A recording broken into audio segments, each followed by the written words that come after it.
Hello and welcome from the New Zealand Campus for Innovation and Sport. It's day one of the 2024 World Wheelchair Rugby Paralympic Qualifying Tournament. 5 nations from around the world have already booked their spots for Paris 2024, and there's another 8 here with 3 berths still up for grabs. Australia, Brazil, Canada, Colombia, Netherlands, Germany, Switzerland, and of course New Zealand. They are the 8 nations who are going to be battling it out over the next 5 days to get one of those 3 spots for Paris.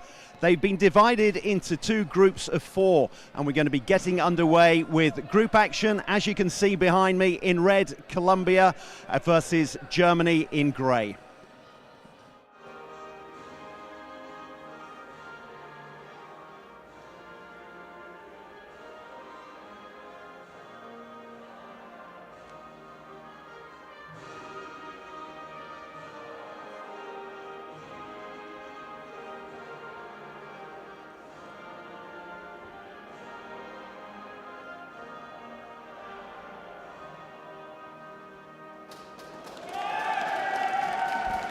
Team Germany proudly singing their national anthem. Now it's time for Colombia's.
Enthusiastic singing as well from the Colombians. So again, welcome to this tournament, the 2024 Paralympic Qualifying Tournament. There you can see the 8 flags of the 8 nations involved. This is the very first match, and we are focusing on Germany versus Colombia. It's number 9 in the world versus number 10 in the world. These 2 outsiders to make it through to the semi-finals, and a reminder that 3 berths are up for grabs for Paris 2024. 5 slots have already been sealed, and there are another 3 to be won here by the teams finishing first, second and third. My name's Drew Lilly. Alongside me I have Dave Mengen, who plays his club rugby in the United States for Michigan. And here we have the starting lineup for Germany. Neither of these teams has a huge squad with them. They're going with Marco Herbst, the 3.5-pointer, Josko Wilke, Stefan Wecker, and then Britta Kripke. That's going to be their starting lineup, which enables them to have 8.5 points out on the court, because if you have a female player, then you're allowed an extra half a point. The maximum you can have number of points is 8 at any one time, as we look at Christoph Werner, the coach, who's going to be talking them through, hopefully keeping them warm. It's pretty chilly here, isn't it, Dave? Coming into fall here in New Zealand, doors are open so people can get in. It's definitely not the weather you might have expected if you're coming here. I apologize to appreciate the cool because it helps them when they get hot on the court. They're going to get very hot on the court. Those of you watching for the first time, you will see that they will certainly be working up a sweat sooner rather than later. And we are now going to hear from Christoph Werner, the German coach who spoke to us just before the match. Welcome, Chris. First, can you just, Colombia first up, any things you're expecting from Colombia? Yeah, in my opinion, Colombia is a strong team and we are fighting for the second place in our group. So I think Colombia is the strongest opponent for playing on the second place in our group. And I think they are strong, they play very hard and they have a lot of power. So it will be a close game, I think, till the end. But I'm sure that we will win on the end. Yeah. Excellent. And yourselves, Germany, this is big tournament for you. Expectations from the tournament? Yeah, for the tournament, for us is the first decision to make the place for the Paralympics, yeah, the third place. And it's a long way for us to come down here and will be hard way for us, but I think it can be possible on this tournament. After, I think, 2008, 16 years to come back to the Paralympics. So it will be hard, but possible. Well, good luck. And any players we can look out for that for your team that we should look for? Yeah, please. I did. Which players should we look out for the German team? For the third place, yeah. I think Australia, Canada are for sure number one set, and I think New Zealand or Germany will get the third place, so will be interesting. Thanks very much. Good luck. Thank you. From Christoph Werner, who's been coach for a good number of years now. Germany, number 9 in the world. Colombia, number 10. Colombia in the red, Germany in grey. As we look at Britta Kripke, one of a couple of female players that Germany have. They also have Mascha Mosel, a mid-pointer that they could bring on a little bit later on. Now, for those of you watching for the first time, we'll be talking about high, mid and low pointers. So, Dave, I'll let you talk us through that a little bit. Right, so the players individually get classed based on their abilities, somewhere between 3.5 points and half a point. And the total team on the floor at any one time can't be any greater than 8. So we kind of group people in high pointers 3, 3.5, low pointers are 0.5, 1, and mids are in the middle. That's right, and so it's almost like a game of fantasy football, or the tipping competitions that you have at your workplace, where you've got a certain amount of points that you can use at any one time. 8 is the maximum. But you're allowed an extra 0.5 for every female player that you have on court. So Germany, theoretically, could have 9 if they were to play Britta Kripke, whom we can see here, and Mascha Mosel at the same time. We're about a minute away from getting underway. We're in Pool A here. Colombia versus Germany. Australia and Switzerland are the other 2 teams in Pool A, and then Pool B in alphabetical order. Brazil, Canada, Netherlands and New Zealand. A reminder, the top 3 teams will make it through to Paris 2024. I don't know if these teams have met since they played at the World Championships 2 years ago. 2 years ago, yes, World Championships in Denmark about 18 months ago in Vejle, and these 2 faced off for 9th and 10th spot, with Colombia taking that one 54-49. That's the highest they've ever finished, 9th in the world. They currently find themselves 10th in the world in the rankings.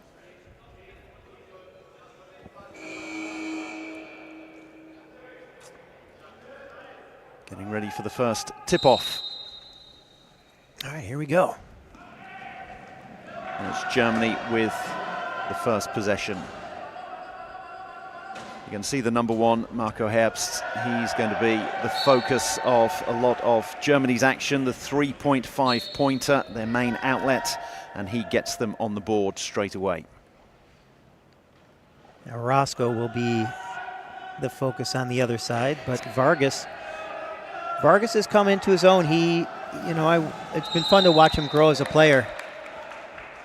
Pushing the defender out there across the line. You can't cross that line without the ball, or it's a penalty. They call that a penalty try, meaning you got the point.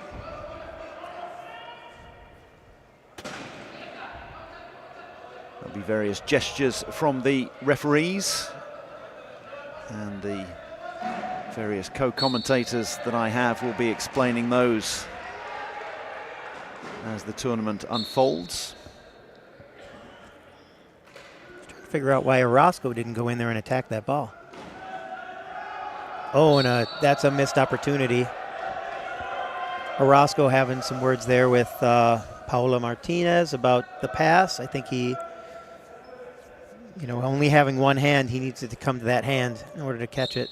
Well, that could have been a turnover, but it ended up bouncing off a German chair. So it's the Colombians who get it back. Lucky there, no turnover. Turnovers are huge, much along the lines of basketball. If you're giving away possession, then you're giving away the opportunity to score a point. But Colombia managing to match Germany at the moment.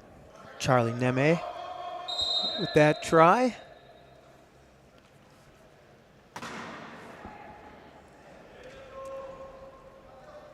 Josko Wilke, great mid-pointer for Germany. Only been playing for the past couple of years at international level, but he's very much the future of wheelchair rugby in Germany.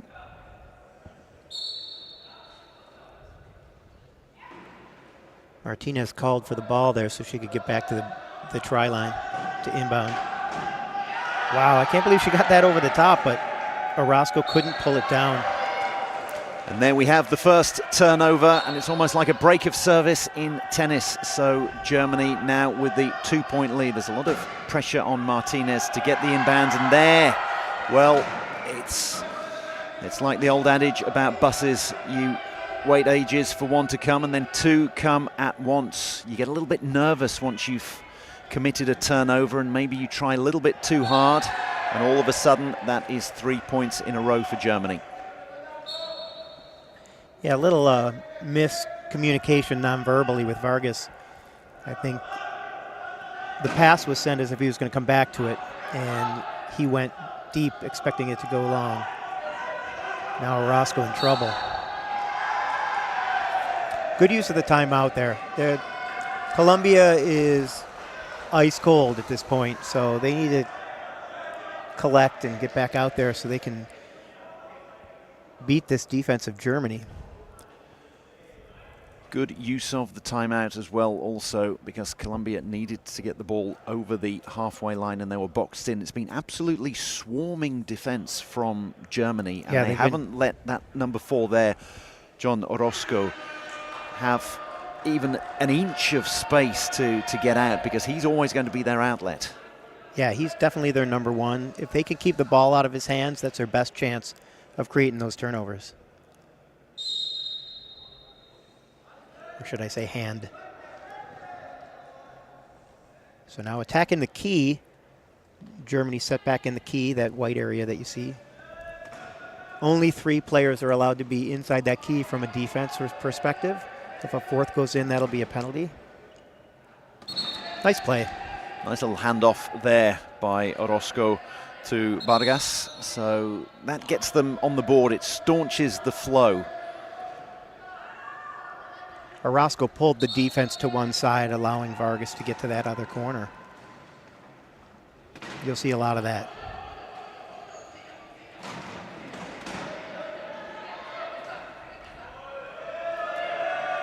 Great chest pass there out to Josko Wilke. Taking his time crossing the line to make sure that his teammates are already set up on defense, because attack becomes defense. As soon as you've scored, you have to get straight back and start defending again. Again, it's tough for Martinez with the inbound. They've really been struggling with that, Colombia.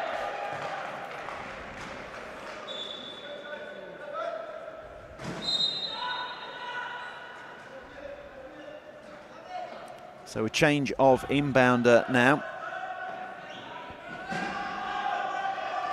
And then a huge pass over the top that is just about corralled. You have to be in possession of it before you go over the line, and Vargas got there just in time. Great wheels there by him.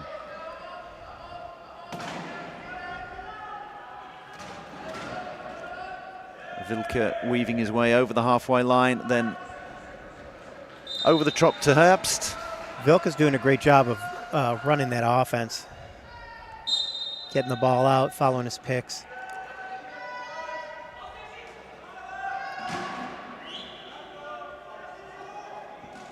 Yeah, that was a good switch for Colombia. Yes, Colombia have changed inbounders. They've got Neme now, who's been inbounding and so you can see the doing a better difference. job of it. When you can get Orozco the ball, he can really move around with it, even if he's got a couple of guys on him.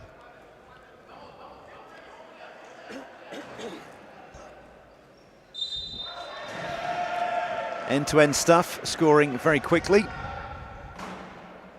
As you can see, the scoreboard says 9-5, then you've got 4-2, 3-2. Those are the timeouts that are still available.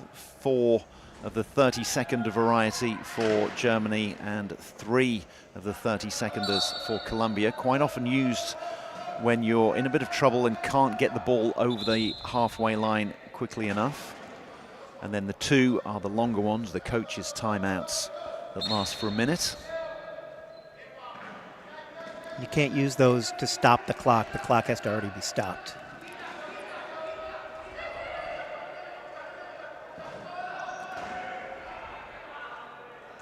So like after a score. German offense not turning it over yet. Although you can see that Colombia's offense has gotten better with the new inbound. It's a really good inbound for a 1.0 off the baseline there from Neme. Whew. Good defense there, but they were able to get it past.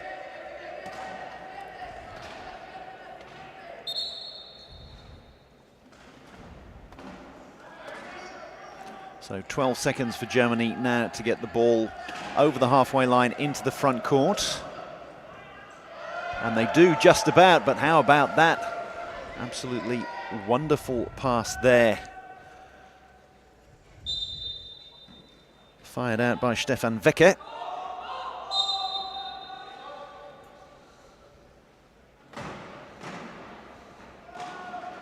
Oh, Orozco had a little trouble pulling that down. Amazing that he's...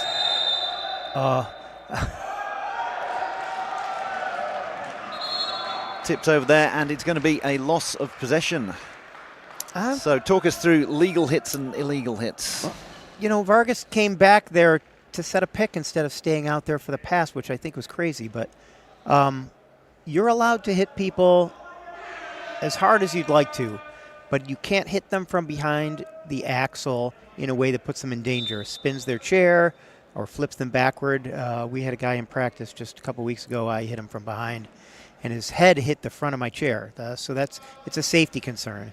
So he did get turned there, but I don't think they're going to call that a spin. It almost looked like Kripke reached out and kind of helped him fall over. Be that as it may, it's a turnover. So Germany with possession, and they give it straight back. Oh, but... And then 2 turnovers, 3 turnovers in a row. And this one looks like it's a hell ball. Orozco had to get rid of that because he was at the half-court line. He didn't want to be hit over and back. But he did it, I guess, a little too quickly. Germany comes out on top of that one. Yes, much along the lines of basketball. If you've taken the ball into the front court, you can't then go back into your own back court. Otherwise, that's an over and back, as we call it, much like a front court violation. Wilke, bit of a show and go there. So the first thing is getting it over the halfway line within 12 seconds. Then you have 40 seconds in which to score. Great defense from the Colombians, but Herbst manages to Great corner by way Kripke to open that up so he could slip around. Neme over the top.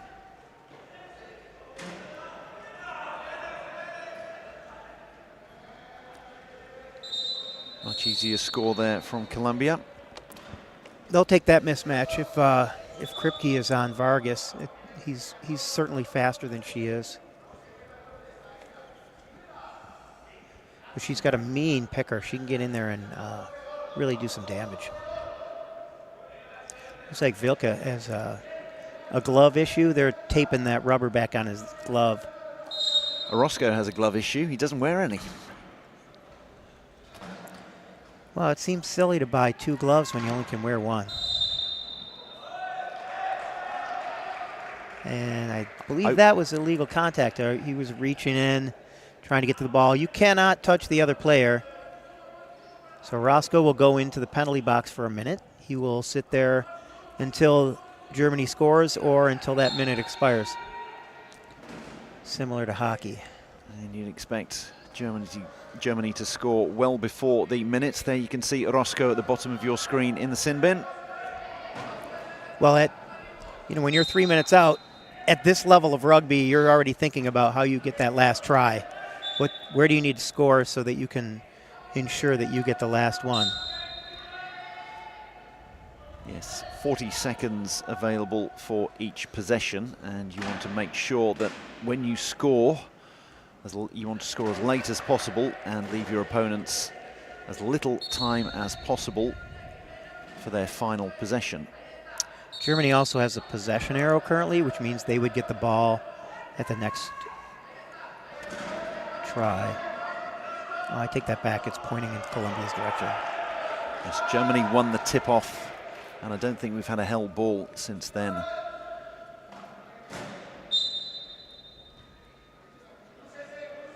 It's pointing at Germany's bench. It's a big arrow. Neme getting a little bit of a rolling start to try and get a longer pass. Oh, Rodriguez is down. He came in for Paulo Martinez because of the trouble they were having with the inbounds.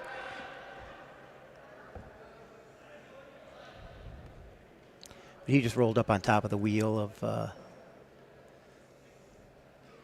I think that was Vilke.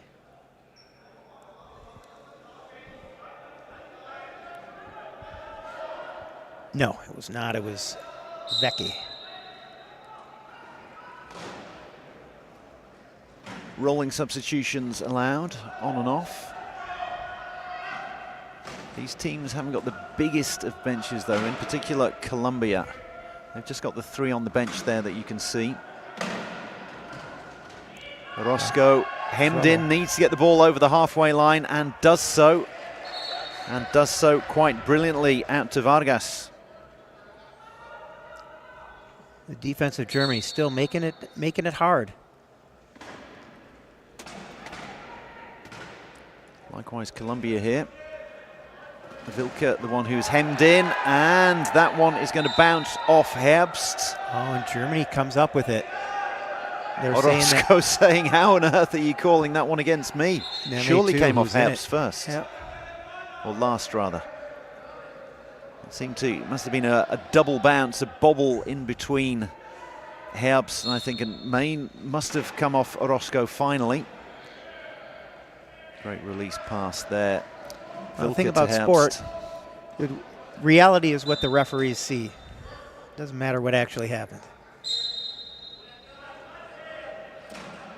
Almost into the last 2 minutes, where teams are going to be looking to get the last possession, but the thing is, you have to make the most of your own possessions.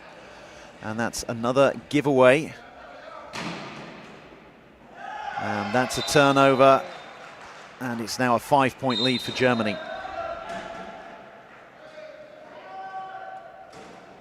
As dominant as Orozco is individually, only being able to catch that pass with one hand, Germany's really taken advantage of that, and their defense has been the story of this first quarter. Another timeout called there by Colombia, and that's because they weren't going to have enough time to inbound the ball. It also gives them time to reset and talk to their coach, Jonathan Vargas.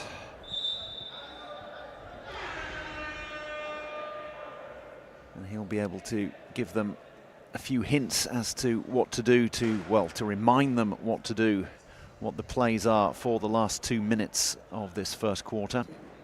Orozco called her an equipment timeout. He's getting a new wheel.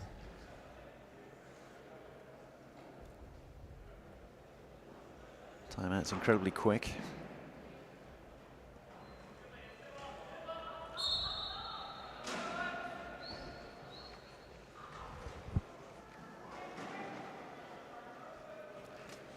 They got the inbound quickly enough, but now they've only got 12 seconds to get it over the halfway line, and it's...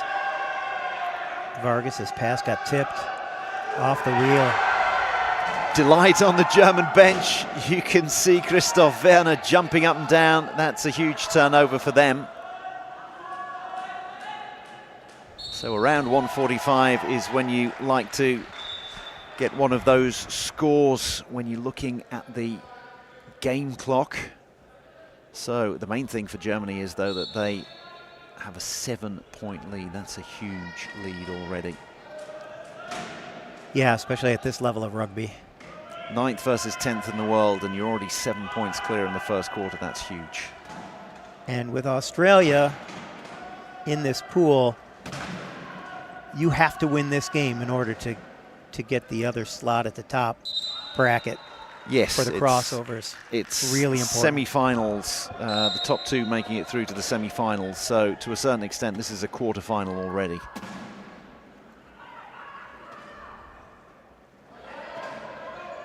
A minute and 15 to go.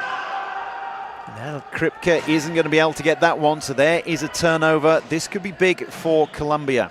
They've got it back to 6 points, looking to get it back to 5 points here. If they can keep it at 5, then that's limiting the damage.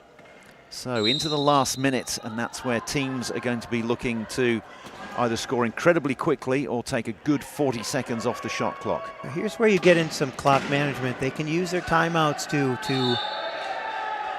if you get underneath 15 seconds, you can use a timeout and then roll that shot clock back to 15 seconds. Yes, the game clock isn't affected by it, but the shot clock is. But in this case, they're not going to be able to run it down enough, so Colombia will get the ball back. And again, Colombia has the possession arrow, so they'll get the first attempt of the second quarter, so they could chip away at this if they can maintain here. Really, their best chance is to keep Germany from scoring and score that last try. That's a 2-try differential. Plus hopefully in the first would be at least their intent. The shot clock's on 24, so Germany they're going to score quickly. Points on the board, of course, far more important than anything else. A 6-point differential. Now, can they prevent Colombia from scoring here?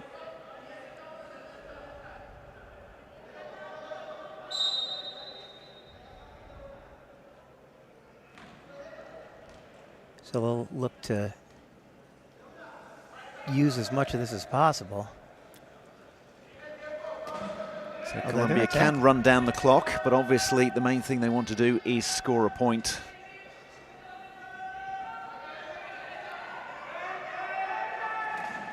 And they need to make sure the offensive players can't be in that key for more than 10 seconds without getting a penalty.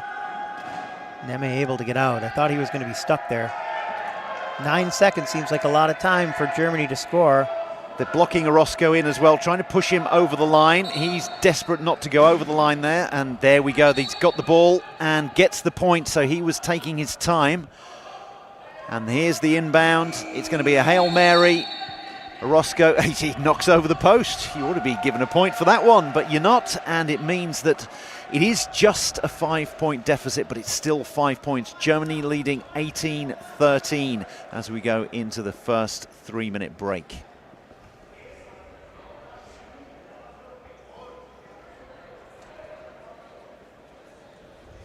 So we saw Orozco there with the ball, trying to take his time, trying to make sure that enough time elapsed so that Germany wouldn't have time to score themselves. The German defence trying to push him over the line, give him the score so that they would have more time to play with. But it was good time management from Colombia in the end. Yeah, they did. They finished that quarter much better than they started it, for sure. Germany's really held on defensively. You can see that Colombia is struggling not just to get the ball in on the court, but to get it across half in that 12 seconds. And without that, you know, if you're putting in so much effort there, then it takes your focus off some of the other things that you need to do. You should be able to get the ball on the floor. You should be able to get across half court. But if the defense is that strong, you're going to struggle all day. The adjustment that they made, I think, was a good one. I think bringing in Rodriguez for Martinez, and just seemed like the inbound was working better out of Neme's hands. So we'll see what they do in the second, see if Martinez comes back out, if she can get that inbound pass working. Germany seems like they just need to keep doing what they're doing. 5 points to the good already. That is a huge deficit to try to overcome. They've got 3 quarters in which to do it, Colombia. Well, it was 7 at one point, right? And they do get the first opportunity, so they could put it within 4. So not as bad as it could be, but still, it's a big hill to climb. And I think you can see that just the way the momentum changed after those first 2 turnovers, they happened so quickly that it almost took the wind out of Colombia's sails right off the top. You're conceding points, you're using timeouts early on. They're there to be used, those timeouts, but you don't want to burn too many of them too soon. You obviously can't take them with you and carry them over to the next group matches. I'm sure everyone would quite like to do that against Australia, for example, if you could have 5, 6, 7 timeouts against them. By the same token, I'm sure Australia would quite like to go through a few of their group games, keep some timeouts in their pockets and say, right, well, we'll keep those for when we're in the semis and maybe the final. It's nice to have those timeouts at the end if you need them for clock management. But anytime you use a turnover that a timeout to avoid a turnover, it's well spent. It's well spent if you make sure you avoid the turnover and you end up scoring the point. You have to make sure that timeout is used for something and gets you the point. So we've had a 3-minute break back for the second period, and it is indeed Colombia who have the possession arrow, and they're the ones with the first possession, looking to get that deficit back down to 4. Germany clogging up the key, and they're going to get a second bite of the cherry, the Colombians. They lost possession. So that's an interesting call in that the ball was tipped off a German player's hand, but the Colombian player crossed the active try line. And I think he crossed the try line before the ball hit the ground. If the ball hasn't hit the ground or a player off the court, then technically that should have been a turnover, if that's the way it went. Just a reminder to the refereeing community around the world that it's Dave Mengen who's making all the calls at the moment. Well, again, against the referees. I didn't see it. And in reality is whatever the referees see. Well, what I've seen here is a turnover, and all of a sudden, well, it was early on, it was a 7-point game. They got it back to 5 points, did Colombia, at the end of the first period, and they have got a point and a turnover, so 2 points in a row. Germany absolutely boxed in here, but once again, that release valve, Wilke to Herbst, and that's going to be a sigh of relief for the Germans, finally getting a point on the board. Yeah, I don't know what Colombia's coach said to them, but it certainly changed their defense coming out in the second.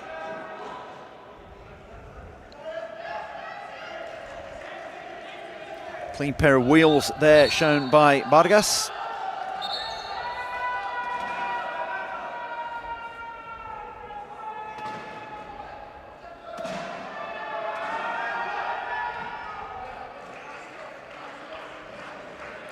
They do a nice job, Germany does, of getting somebody free and clear so they can get that ball out across half. Moritz Bruckner has come on for Germany. He's the one there, number 25 with a beard. 1.5 pointer.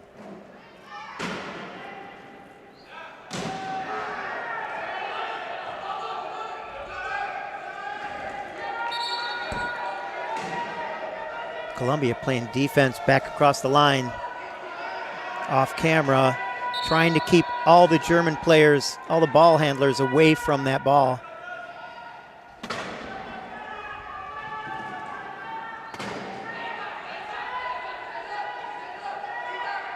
Germany going with a couple of low pointers now.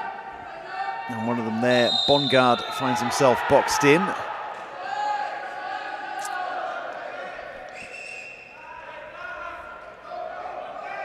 Germany struggling a lot more with the ball this time.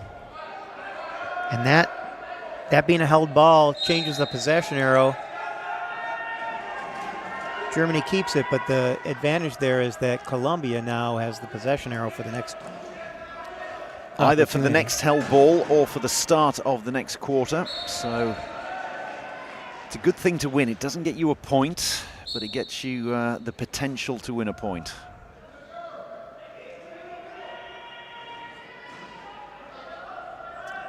A little give and go at the back. They need to get the ball over the halfway line within 12 seconds. Running out of time. Just about managed it there. And Orozco cruises over. They almost need to play faultless rugby, Colombia, but they've been doing that. They've got the deficit from 7 to 5 and then down to 3 now.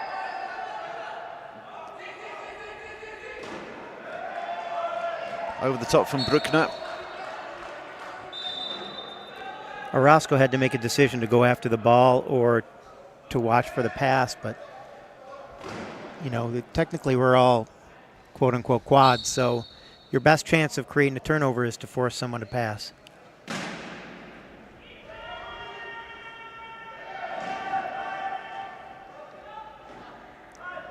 It's very much the case. The safest way of maintaining possession is to keep the possession yourself. Nice work by the one to follow his pick up the court and get across half.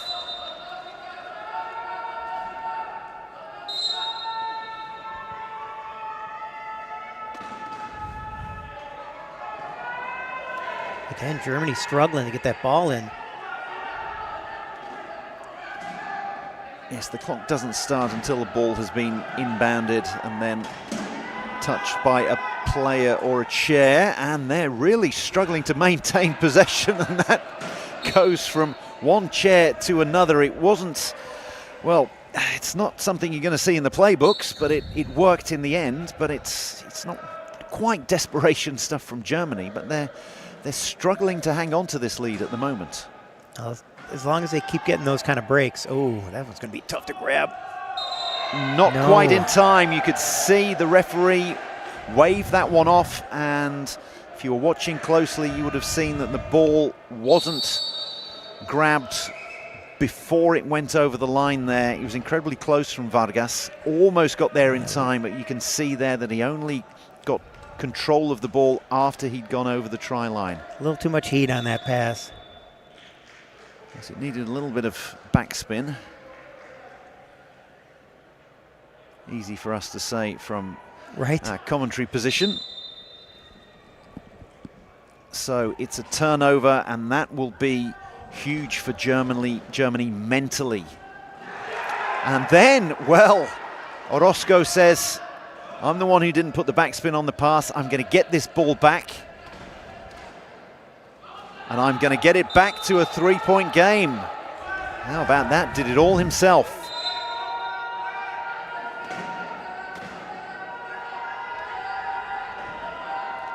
Wecker looking for the inbound, and they've got Kripke back on, so they've gone back to the well, back to their original starting lineup of Herbst, Kripke, Wilke and Wecker. The starting lineup that served them so well and gave them a 7-point advantage early on. Down to 4 points now. They also have 3 ball handlers on this line that are pretty good.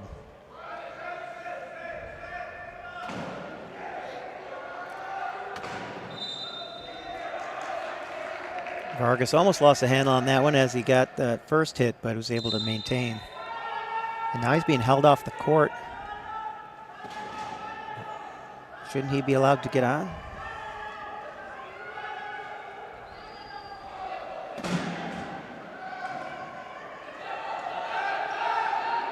Referee's letting him play. There was a little contact there. But the ball was out of that cylinder. They talk about the cylinder from your lap up as if you put your arms in a circle. And as long as you are holding the ball in that cylinder, you can move it up and down and create contact with the defender, and it will be a penalty on the defender every time. But once that ball gets out of there, if you make some incidental contact, a lot of times the referees will let you play.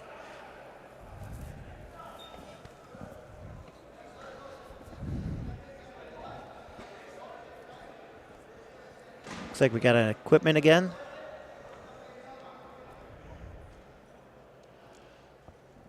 The last sport I commentated on was wheelchair tennis, and it made me appreciate all the more how quickly the equipment changes are done in wheelchair rugby. I was commentating on it late at night as well, and the time they take in wheelchair tennis to pump tyres back up, change wheels, you're thinking, well, it's almost like watching Formula One now. Wheelchair rugby is watching Formula One nowadays, when they'll change all 4 wheels in 3 seconds. And then wheelchair tennis seemed like going back to the 1960s, where it took 2, 3, 4, 5 minutes for a pit stop. So I'm very appreciative of the mechanics in wheelchair rugby.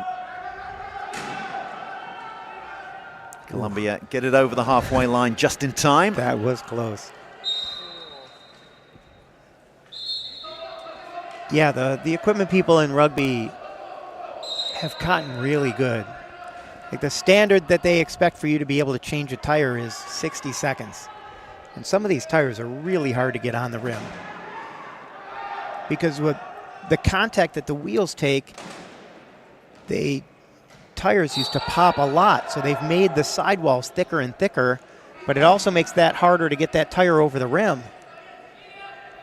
Yes, what we usually see is wheel changes, because that's far easier to do. But yes, in wheelchair tennis, it tends to be tyre changes, and getting the tyres on the rim seems to take an eternity.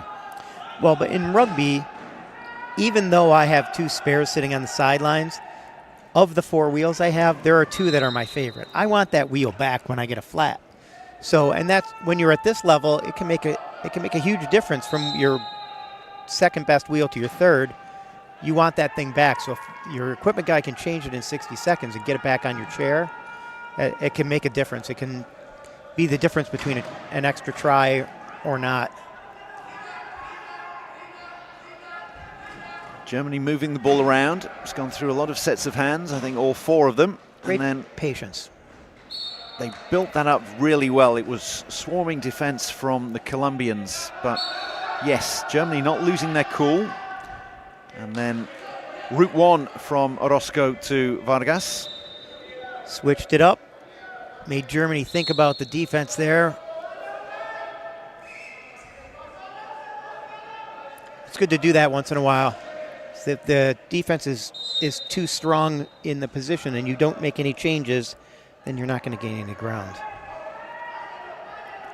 Inbound from Kripke to Wecker. Wecker has to get over the halfway line within 12 seconds, does so and finds Herbst, who is going to cruise over the line.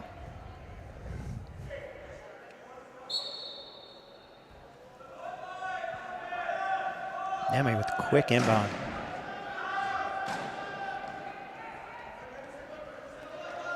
And there's Orozco waiting for it.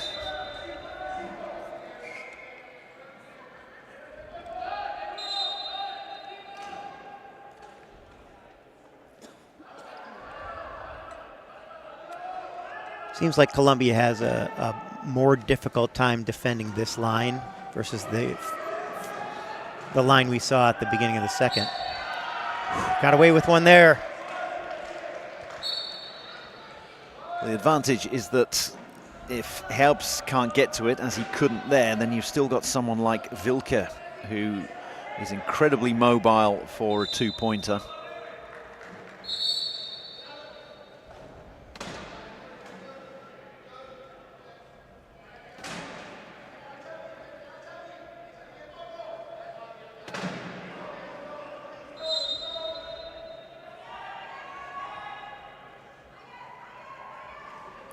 Goes back to his picker to get underneath.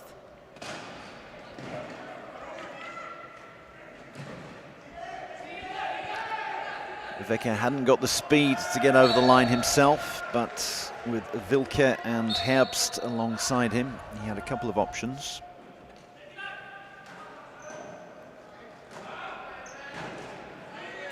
Orozco's going to want to score this quickly if he can, but he's got to get across half first. What a pass that is. Wow. Length of the court to Neme.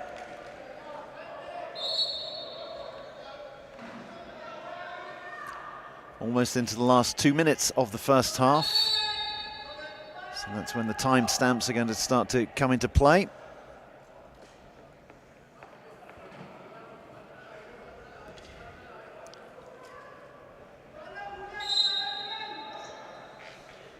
I think the springs on the axles on Vargas's chair are well worn because they seem to pop a lot.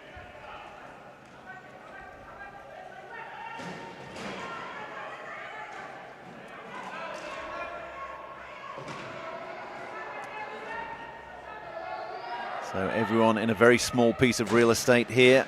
You can see the shot clock top of your screen ticking down, and then some great blocking enables Wilke to cruise through.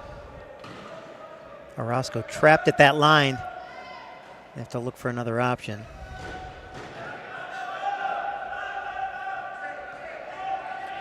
It's just 3 points in it. So if Colombia can get the last score. Over and back. Caught him at the line. Great defense there by Germany.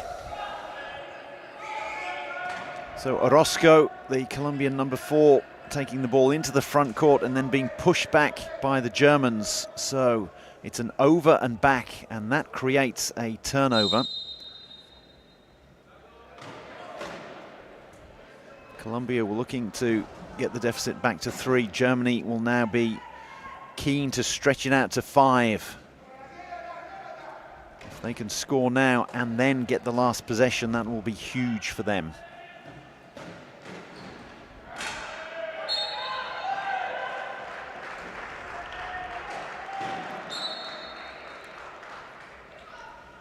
Five points the difference, 67 seconds remaining.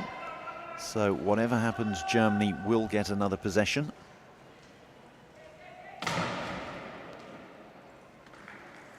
Colombia.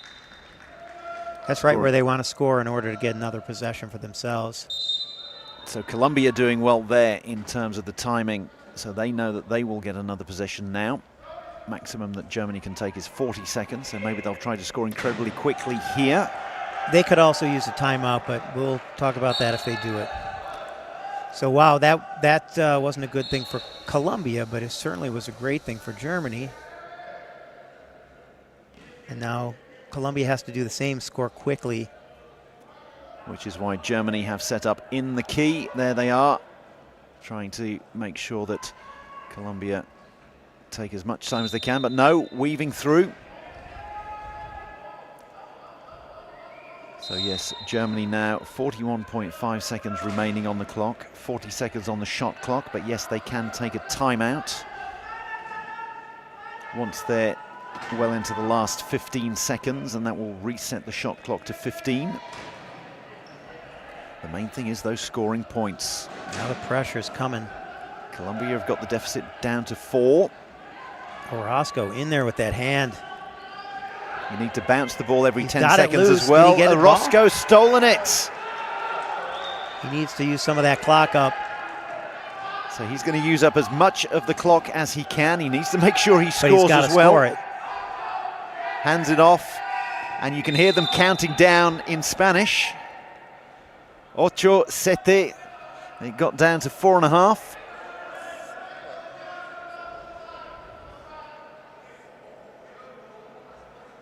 What happened there? Well, no. Oh, he left the court. No score. The main thing is to score.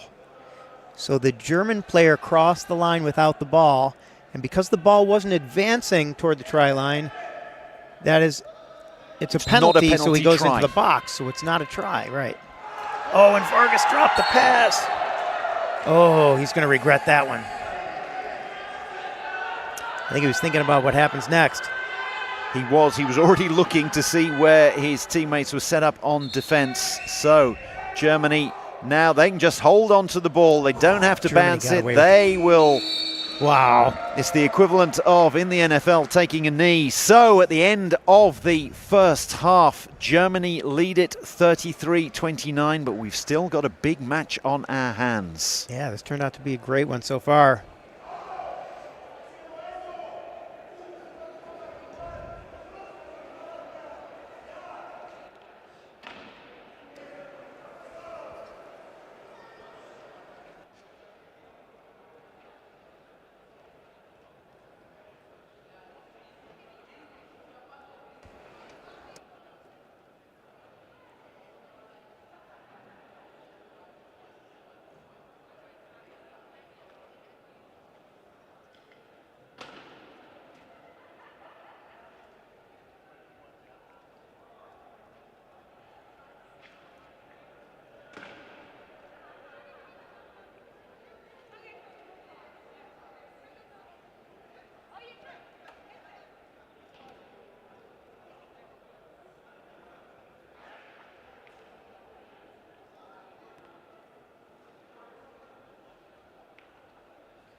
Welcome back to the New Zealand campus for innovation and sport. It's the first day of the 2024 World Wheelchair Rugby Paralympic Qualification Tournament. It's the very first match, Germany versus Colombia. Germany taking a 4-point lead into the second half. Coulda, shoulda been just 3 points. Colombia had a huge chance just before the break. And they've got it down to 3 points because they had the possession arrow. And you saw that there was still a player in the penalty box. Herbst was there from crossing the try line there at the end of that last quarter. So he started the quarter, the third, in that box. Yes, 1 minute in the box or until your opponents score. So that was carried over. He was allowed out of the box during the halftime break. He didn't have to sit there for the 10 minutes. That would have been a bit harsh. Would have been a bit cold because it's quite chilly here, but these players certainly working up a sweat. Inbound to Orozco. He was working up a sweat in the first half. Needs to get the ball over the halfway line within 12 seconds. Bounce it every 10. Blocked in nicely by Herbst. And then the low pointers for Colombia block the German defenders, and that leaves a route for Orozco to get over. Wilke got off there off of Rodriguez. Germany have gone back to their original starting lineup of Herbst, Kripke, Wilke and Wecker.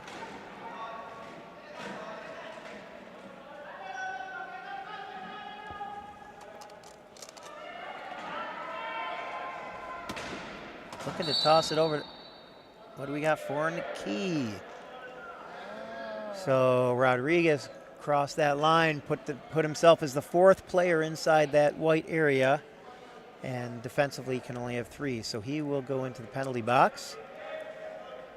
And this will be man advantage for Germany. It's a huge advantage in that it's a turnover. It was on the Colombian possession. So Colombia were looking to make it a 2-point game, and now Germany can take all the time in the world.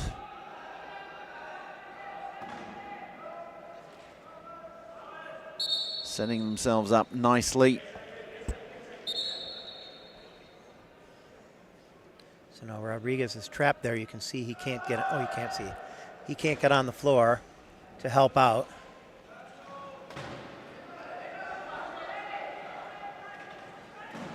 Strategic things that, you know, there's a very specific space for you to come back on the court, and it can be blocked by a player. They have to let you onto the floor, but when you're coming on, you can't come at an angle that is greater than 45 degrees, so they can trap you there. When you can get a mismatch, you know, a 0.5 or a 1 holding a 3.5 off the court, that's a huge mismatch and gives you a big advantage. Yes, the only way of getting out of that is by telling the referees that you want to be the person doing the inbound. And if you're a 3.5er, then you don't want to be doing the inbound because you're taking 3.5 points off the court, and it's not going Colombia's way at the start of this third quarter. That one, well, they've got the fortune there. Lost possession, but it ended up coming off a German hand or chair last, so they get another bite of the cherry. They need to score quickly though. You can see the shot clock ticking down. 5, 4. Orozco, can he get over? Can he get the ball away? Time runs out. You can see the frustration on Orozco's face.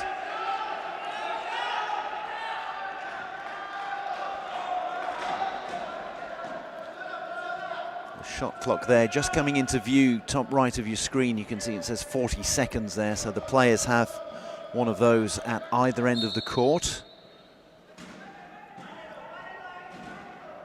Something for you, the viewers, to try to keep an eye on if you can, depending on how play is developing, where the ball is going. Over the top from Herbst to Wilke.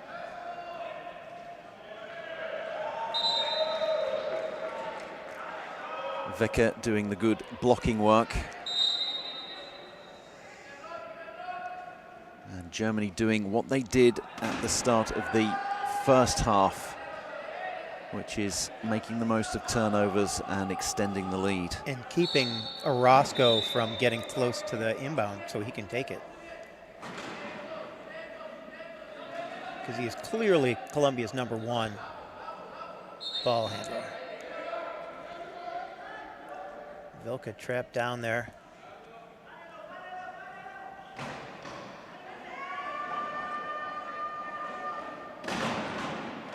Lots of pressure. Great ball movement by the German team. You attract a lot of attention when you've got the ball in your hands, but as soon as you get rid of it, sometimes they'll let you go. And that's where you get that opportunity to get it back. Orozco trying to go coast to coast once more. And he does that. Veke did kind of just let him go through there. I think he knew. So nobody called to inbound. So the ref, if you don't make a move to go inbound or call it, they'll just put the ball down and start the clock.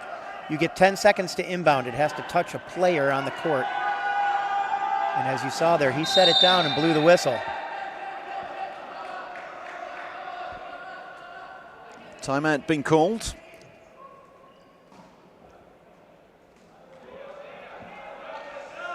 I think that's the first forced timeout that Columbia has put on Germany, where they had to call timeout to save a turnover. I think the other two, there were other reasons.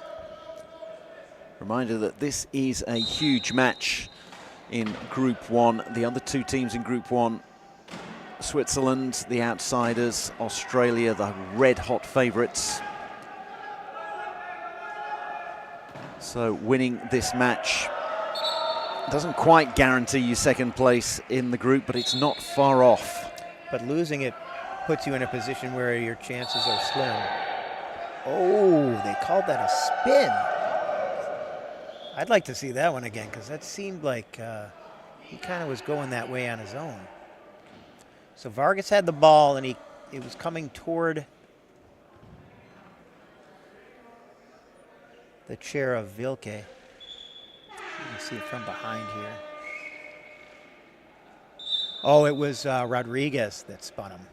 His picker got in there and turned his chair, and as you can see, it was caused him to flip over. So rather than going to the box, it's a turnover.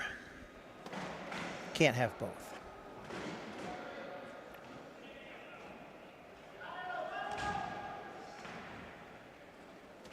Herbst with the ball, finds himself boxed in. Vilke trying to make some room for him. Kripke and Veke it is in the end. And now it's 6 tries. So Germany showing a lot more defense in this quarter than they did in the last. Vargas with the try there. He'll still no doubt be regretting the missed opportunity with just 3 seconds to go. It would have made it a 3-point game plus possession to come for Colombia. And now they find themselves 5 points adrift, about to be 6. And it looks like Paula Martinez was in for Rodriguez for Colombia. Martinez, who started the match but didn't have the best time of things, particularly struggled on the inbound. A little bit of confidence for her as she gets herself over the line.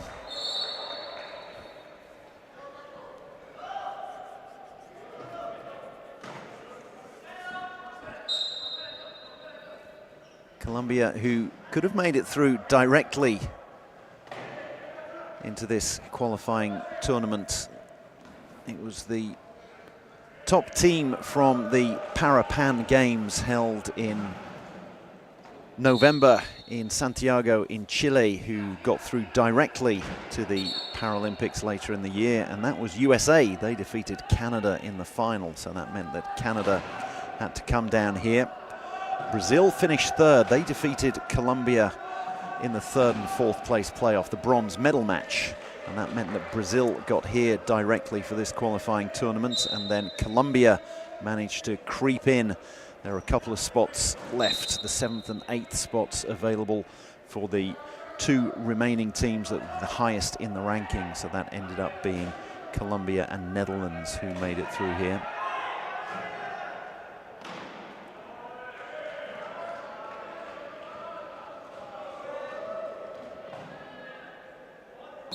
Vilka takes his time. And Has he drawn a foul as well? He hit him across the line. Frustration showing there in the Colombians. So that's going to make this a lot harder for Colombia because they have the ball and they're shorthanded.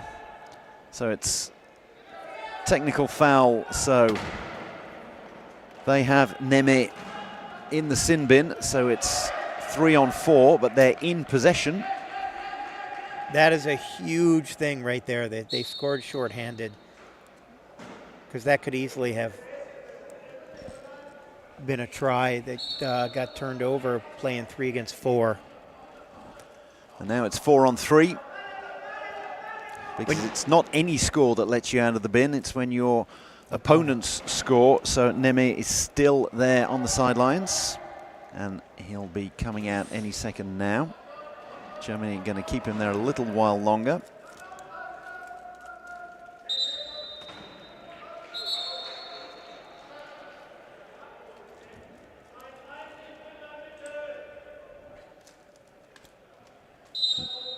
Neme back in action, but it's a 6-point game once again.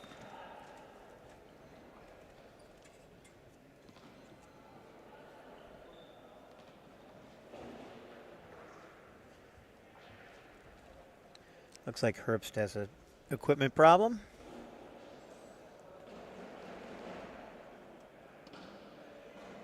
Those Schmecking wheels,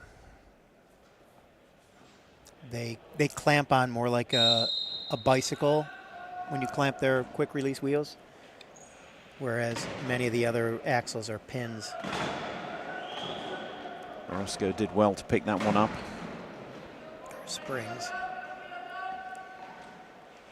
Just being patient. He knows nobody else can reach it up top there. He's waiting for an opportunity. Can't leave it in the hands of that low pointer for too long. They're just going to swarm him.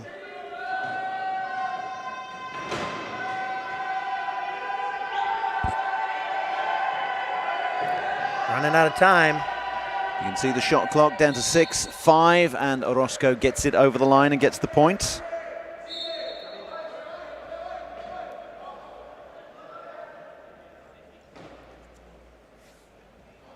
Up over the top.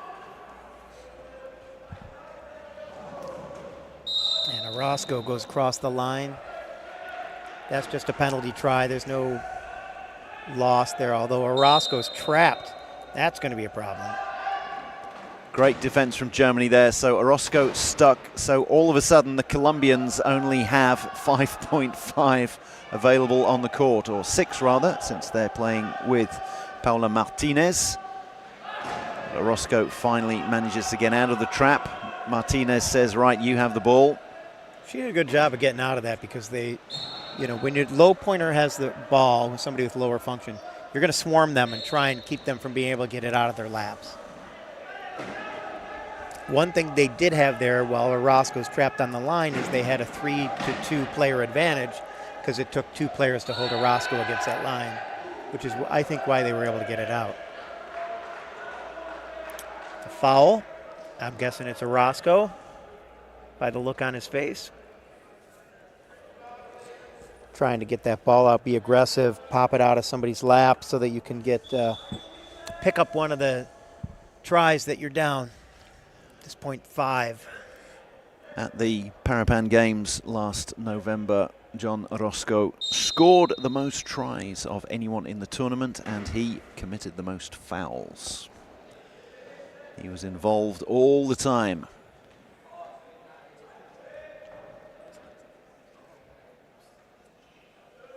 So you see the clock management here. They're working it down. They want to get close to 55 seconds. Teams have different numbers, but 55 is a pretty common number, which guarantees them 15 seconds at the minimum when that ball comes back to them.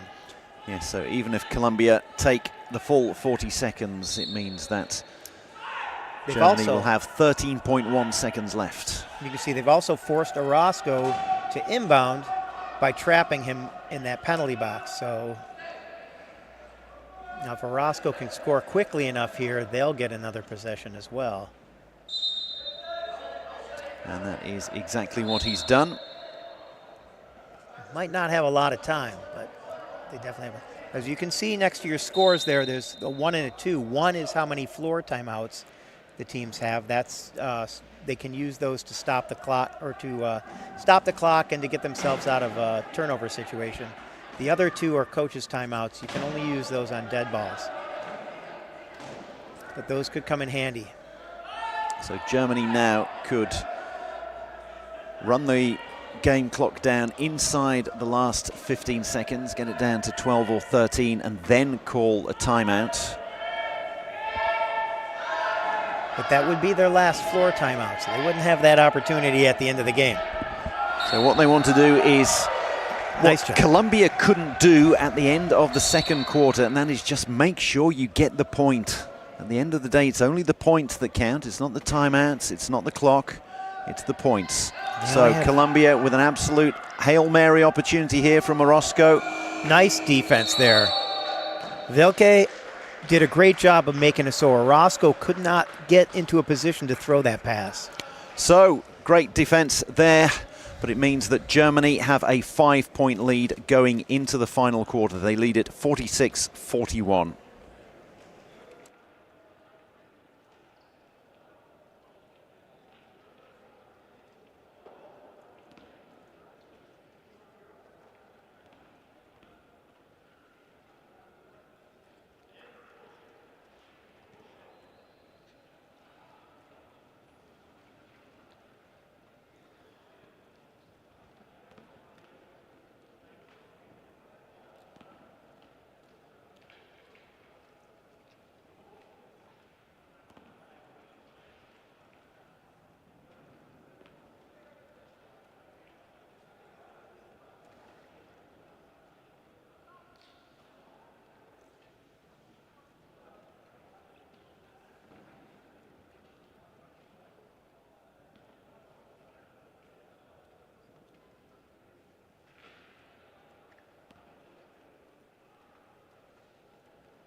Back for the fourth quarter of this opening match of the 2024 World Wheelchair Rugby Paralympic Qualification Tournament.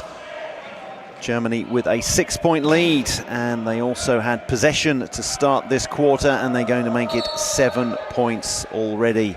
You can hear the Germans in the crowd and on the bench encouraging them.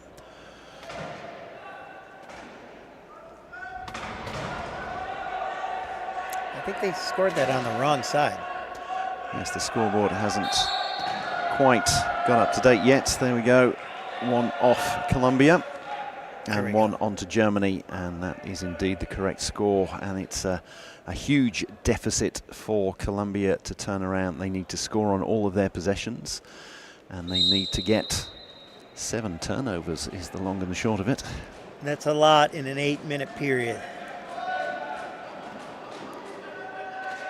They're going to give it their best shot. Orozco drawing the defense to one side. Works the other side.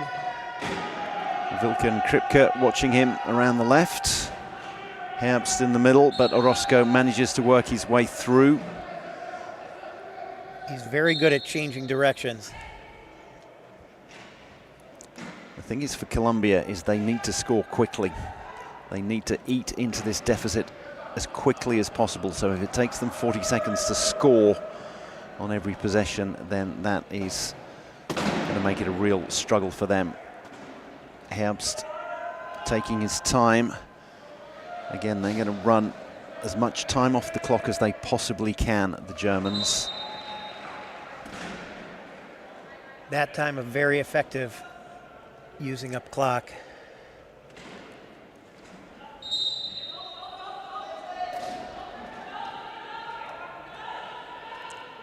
Nemi with 10 seconds to inbound. Finally does it with a give and go. Got Rodriguez up there with him, and there's a turnover, and you can see what that means to the Germans on the bench right behind them.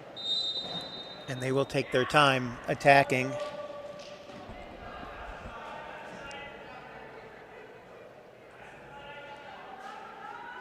Leaving the court.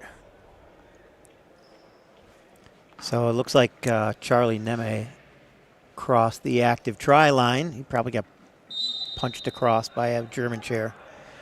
So he will make this a little easier for them to waste 40 seconds. The shot clock actually restarts because he went in the penalty box, so they have 40 seconds to play with here and a man advantage. And they've set up already trapping Orozco, so it'll be difficult for him to take that inbound later on.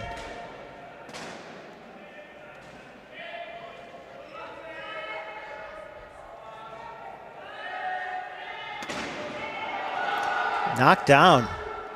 Orozco got his hand in there, but Vargas not able to catch it. Real frustration there from the number 4, John Orozco. He's doing absolutely everything to keep his team in this match, but they're 8 points adrift with just 6 minutes to go. Swarming defense from Germany once again. Jens Sauerbier, the number 12, is out there at the moment. His first appearance of the tournament.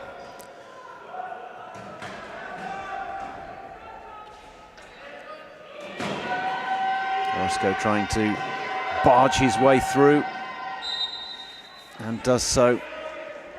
But again, they're not eating into this deficit. And the clock is not their friend at the moment. Yeah, you can't trade tries when you're down by 7.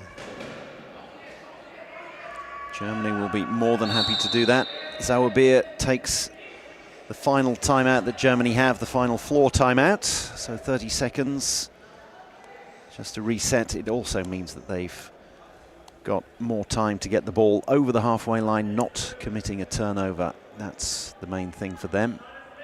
And it takes more time off the clock as we look at John Orozco trying to carry this Colombia team on his very broad shoulders.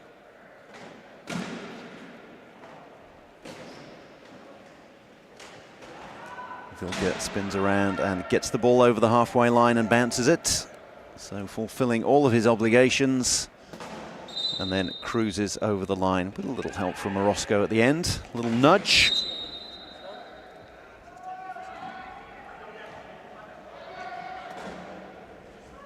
Quick score for Vargas, that's what Colombia need. But the time just keeps ticking away. Every time they score, another minute's gone off the clock and there are only 5 left.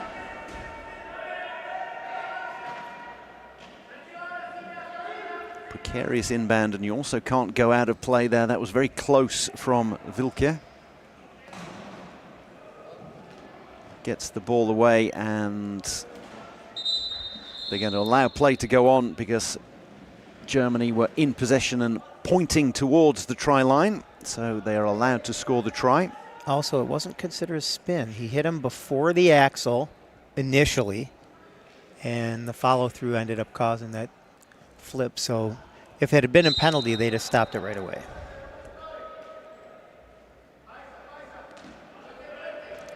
Germany set up in the key, and Orozco taking his time before touching the ball because the game clock doesn't restart until a player or a chair has touched the ball, or if it goes out of play. Orozco scores quickly. Neme had Kripke set up there where somebody could have hit her from the front and knocked her across the line. But I think they're thinking about getting it done as quickly as possible, like you said.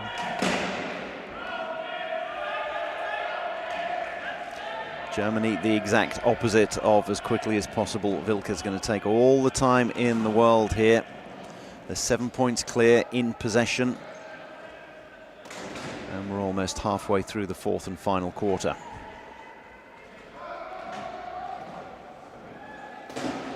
Sauerbier over to Wilke.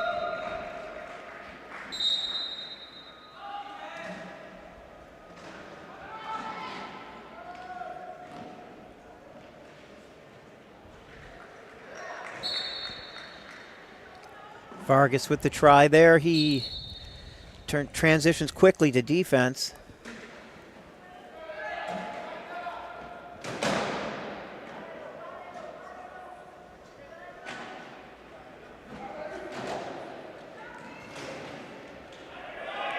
Fired away, and there was some good blocking from Sauerbier.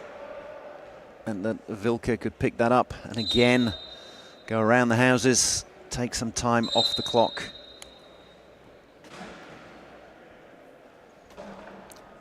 Less than half of this quarter left. The final quarter of the first match.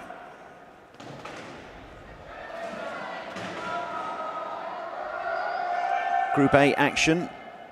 After this match, we will have the other 2 teams in the group, Australia and Switzerland, battling it out.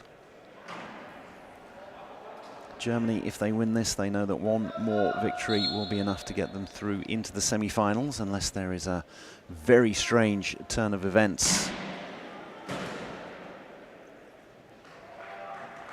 Australia has seen some upsets, but not by any of the teams in their pool.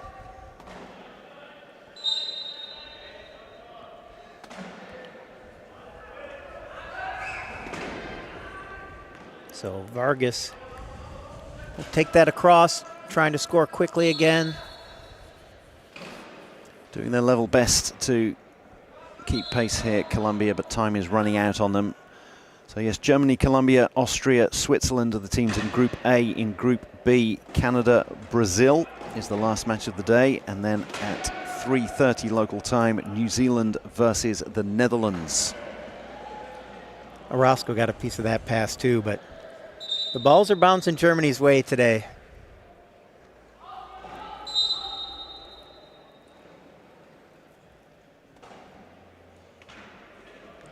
You can see the referee counting out with his arm, showing all the players how many seconds are ticking away, how many seconds they've got left to do the inbound, and then again how many seconds they've got to get the ball over the halfway line. And that ball was not corralled in time there by Uriel Rodriguez. Couldn't get control of it. I don't think he got control of it at all, let alone before it crossed the line. And those cones are technically out of bounds, so if you touch one, the referees know you crossed. Helps to Vilke. Nice wheels by Vargas, but he hit the cone. I'm surprised they didn't call that.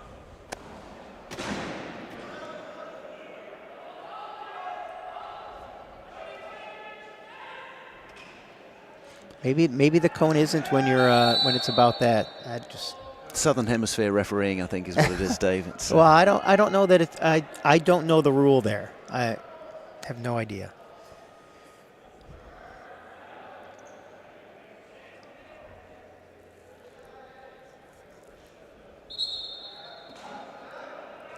So a scramble for the ball there.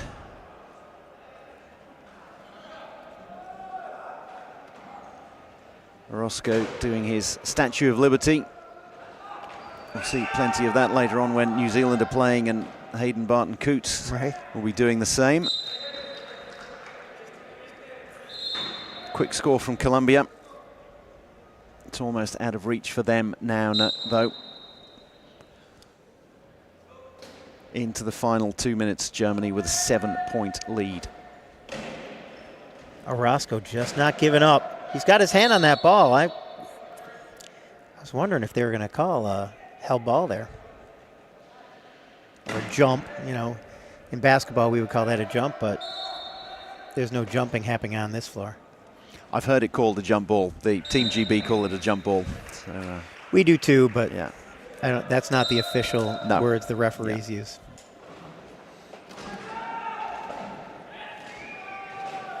Orozco fires it down again. And this time Rodriguez gets there just in time. It was a great pass, and it also illustrated the frustration from Orozco. Almost punching it out there. Herbst to Vilke once again. Sauerbier with a good little block. Vilke's going to take his time. Orozco's going to make sure he doesn't and try to steal it off him again. If he can back away and score that try, they're not going to call a held ball there. He had his hand on it. And he definitely. There was no way he was going to lift that ball out. But if you can't stop the guy from scoring, they're not going to give it to you. Trying to force an over and back here. Can't quite do it. It's taking time off the clock, though, and that is exactly what Germany want to do. Vargas is in trouble. You see Rodriguez there holding his chair across that line. Referee's letting this one play out. Orozco manages to snatch it back. Got his elbows out there. Well, an incredible try in the end. A real scramble right in the center of the court. And the referees allowing play to continue. Neither team giving up. It's not like this is over. Not in their minds. Even for Colombia, they'll be hoping for a little upset somewhere. Maybe Switzerland defeating Germany.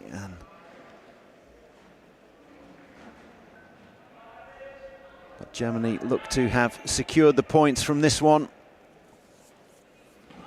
Herbst gets the ball out there nicely. Vilke for yet another try. The Herbst-Vilke combination, a very, very strong one for Germany.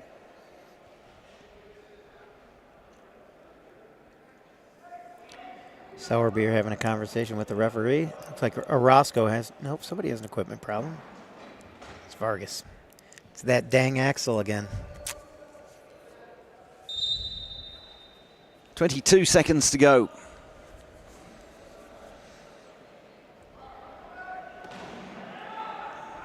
Limited options on the inbound, but Orozco's always going to be an option. But look how well he's been hemmed in by the Vilke-Herbst combination. It really is a heck of a pass, though, to Orozco to hit that target as a one-pointer from the sideline over the top of other people. So that's a tough pass. Playing for pride, Orozco, and almost snatches the ball away.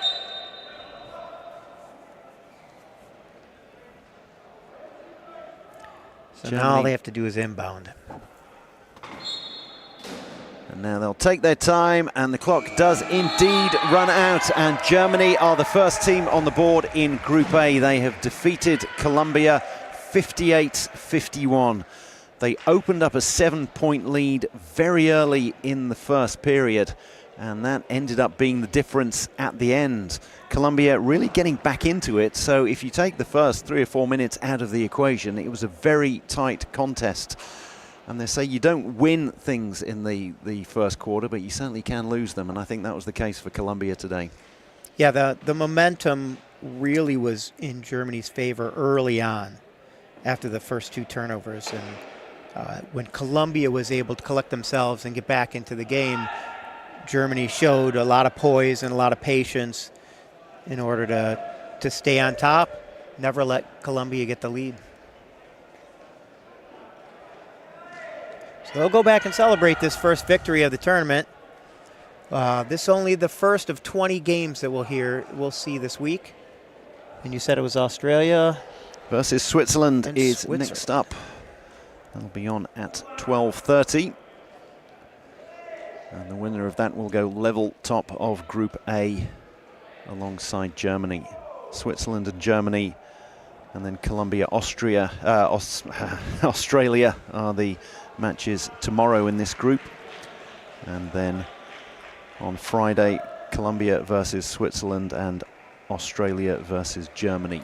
Marco Herbst very happy.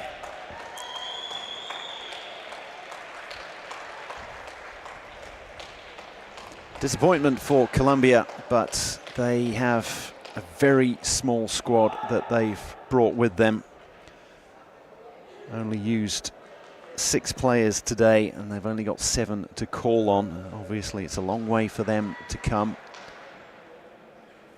Germany didn't use much depth today either. While they have a couple more players, other than bringing Sauerbier at the end.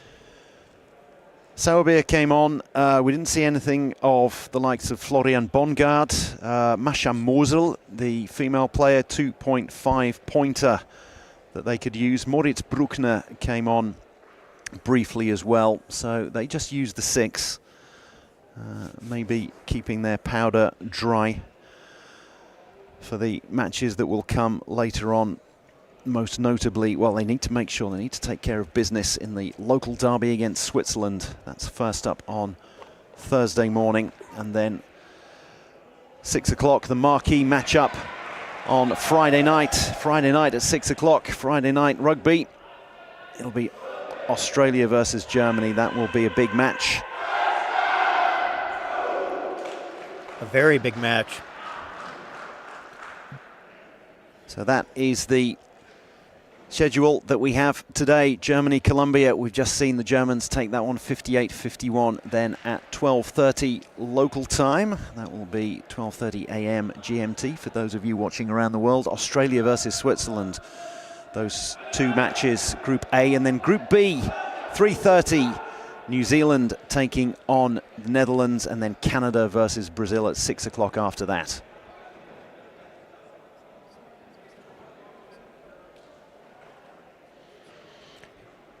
Here at the New Zealand Campus of Innovation and Sport in Wellington, or just outside Wellington. I think the town is Lower Hutt. I can never remember my hotel's in Upper Hutt and this one's in Lower Hutt. I know there's 2 huts around here. So after the 32 minutes of action, we're going to go down and talk to one of the victorious players. Looks like an athlete from Germany. It could be Herbst.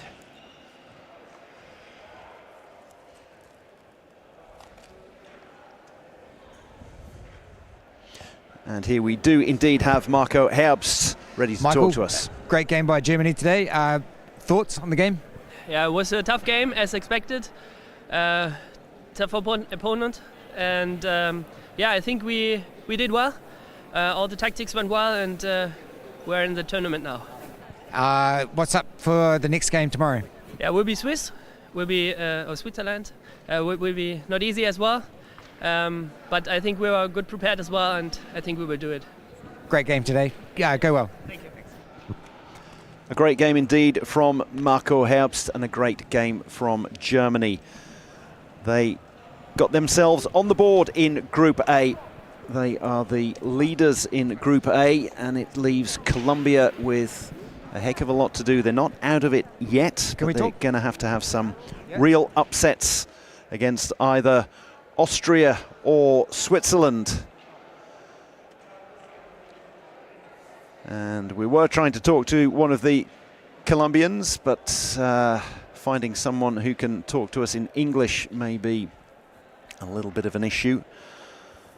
So Germany with the points on the board, having defeated Colombia, Austria, and I keep saying Austria. It's the force of habit from saying Germany, Switzerland. Australia and Switzerland will be next up in Group A, and then after that New Zealand, Netherlands, Canada and Brazil in Group B.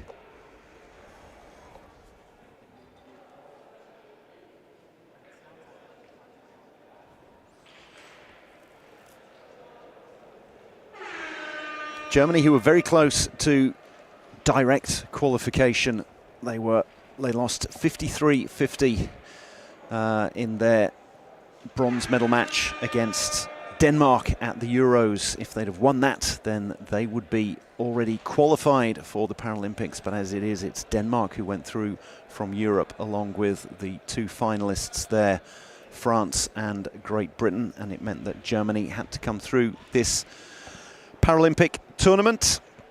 And it turns out that we're not going to be speaking to one of the Colombians, so we will sign off from here. Germany having defeated Colombia 58-51, and that puts them top of Group A. But of course, we have a lot of action to come, and the next match will be in just under an hour's time at 12:30 local time. Australia taking on Switzerland.